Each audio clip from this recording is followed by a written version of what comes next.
Big boss season 7 live അപ്ഡേറ്റിലേക്ക് വരാം. Big ബോസിൽ പുതിയൊരു ടാസ്ക് കൊടുത്തിട്ടുണ്ട്. എന്താണെന്ന് വെച്ചാൽ കുറച്ച് തുണികൾ എടുത്തിട്ട് വരണം. അതിനകത്ത് ബോംബിൻ്റെ പടം കാണും. കൂടുതൽ ബോംബിൻ്റെ പടം ഉണ്ടെങ്കിൽ അത് മറ്റുള്ളവർക്ക് പണി കിട്ടുന്ന ഒരിതാണ്.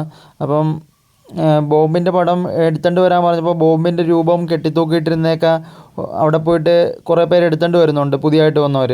അപ്പം ഇത് കണ്ടിട്ട് നമ്മുടെ ആര്യം വിളിച്ച് പറയുവാണ്, പുതിയതായിട്ട് വൈൽഡ് കാർഡ് എൻട്രി വഴി വന്നവർക്ക് എന്തുകൊണ്ട് എടുക്കേണ്ടതെന്ന് പോലും അറിയത്തില്ലല്ലോ എന്നൊക്കെ പറയുവാണ്. അപ്പോൾ അത് കേട്ടപ്പം ഈ മൊത്തത്തിൽ അവരെക്കുറിച്ചാണ് പറഞ്ഞതെന്ന് മനസ്സിലായപ്പം നമ്മുടെ പ്രവീൺ വന്നിട്ട് തർക്കിക്കുന്നുണ്ട്.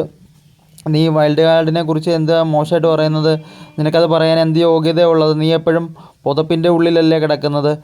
നീ അതിനുള്ളിൽ എന്തൊക്കെയാണ് കാണിക്കുന്നതെന്ന് ഞങ്ങൾക്കറിയാം എന്നൊക്കെ പറഞ്ഞിട്ട്, നീ കാണിക്കുന്നതൊക്കെ ഞങ്ങൾ കാണാറുണ്ട് എന്നൊക്കെ പറഞ്ഞിട്ട് ഭയങ്കരമായിട്ട് ചൂടായി. ആ പുതപ്പിൻ്റെ അവിടെയായിരുന്നു ഉദ്ദേശിച്ച് പറഞ്ഞത്. കേട്ടപ്പോഴത്തേക്ക് അത് ശരിയാണെന്ന് പറഞ്ഞിട്ട് നമ്മുടെ മസ്താനിയും വന്നിട്ട് പറയുന്നുണ്ട്.